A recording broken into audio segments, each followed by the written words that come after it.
Careless People, a story of where I used to work. Written and read by Sarah Wynn-Williams.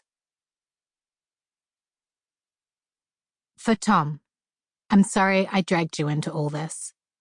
And for my grandmother Eileen, who regularly reminds us to live an ordinary life and enjoy the good times. They were careless people, Tom and Daisy. They smashed up things and creatures and then retreated back into their money or their vast carelessness or whatever it was that kept them together and let other people clean up the mess they had made. F. Scott Fitzgerald, The Great Gatsby. Prologue.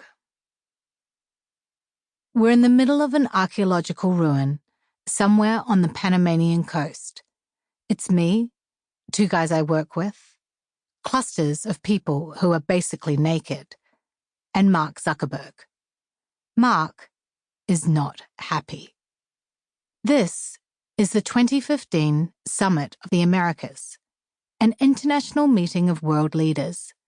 This particular event is a state dinner that, other than Mark, is supposed to be exclusively heads of state of various countries: Brazil, Colombia, Cuba, Canada, the US, over 30 other nations. I wrangled Mark an invitation because I've been trying to convince him that he needs to have relationships with these people.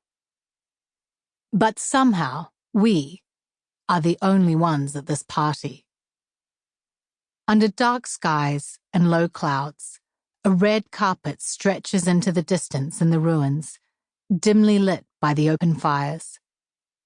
It's flanked by guards in ancient costumes with frilly collars and colourful silk trousers, wielding swords and axe-type things, plus the naked people who, on closer inspection, are semi-naked, wearing abbreviated ancient flesh-tone costumes. On one side, a group of people wearing only tiny loincloths and holding crops. Farther down, people who appear to be dressed as members of a kind of primeval Ku Klux Klan, all in front of these ancient fortifications, the site of the oldest European settlement on the Pacific coast of the Americas. Why are there naked people at a state dinner? Mark whispers.